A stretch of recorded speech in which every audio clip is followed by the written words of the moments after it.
Hello friends! 'BB ఉత్సవం' అయితే ఈరోజు టెలికాస్ట్ కాబోతున్నది. అయితే ఈ ఎపిసోడ్‌లో అయితే నిఖిల్ తనకి కావ్యతో ఉన్న రిలేషన్‌షిప్ పై అయితే క్లారిటీ అయితే ఇచ్చేయబోతున్నాడంట.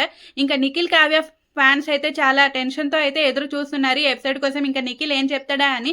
ఆల్రెడీ ప్రోమోలో అయితే నిఖిల్ నువ్వెవరికి ఐ లవ్ యూ చెప్తావని శ్రీముఖి అడగగా నిఖిల్ అయితే సిగ్గుపడుతూ శ్రీముఖి మొహం అయితే చూస్తాడు. అప్పుడు రోహిణి అయితే ఇంకా వెటకారంగా "ఏ నిఖిల్ నువ్వు నాకే కదా ఐ లవ్ యూ చెప్పాలనుకుంటున్నావు" అనేసి అనగా ఇంకా నిఖిల్ అయితే అన్నట్టయితే చూసాడు.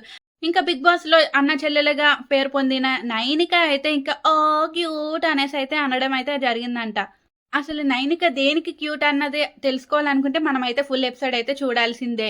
అలాగే నిఖిల్ ఎమోషనల్ పెర్ఫార్మన్స్ చేస్తున్నాడన్న విషయం కూడా మనందరికీ తెలిసిందే. అయితే చాలామంది ఇది స్క్రిప్ట్ నిఖిల్‌కి చాలా రెమ్యూనరేషన్ ఇచ్చుంటారు. అందుకనే చేస్తున్నాడు అంటూ కూడా పుకార్లయితే పెడుతున్నారు. మరి ఇది నిజమా కాదా అని తెలుసుకోవడానికి కూడా మనమైతే ఫుల్ ఎపిసోడ్ అయితే చూడాల్సిందే. మరి నిఖిల్, కావ్యపై మీ అభిప్రాయం ఏంటో కూడా కామెంట్ చేసేసేయండి. Please subscribe friends.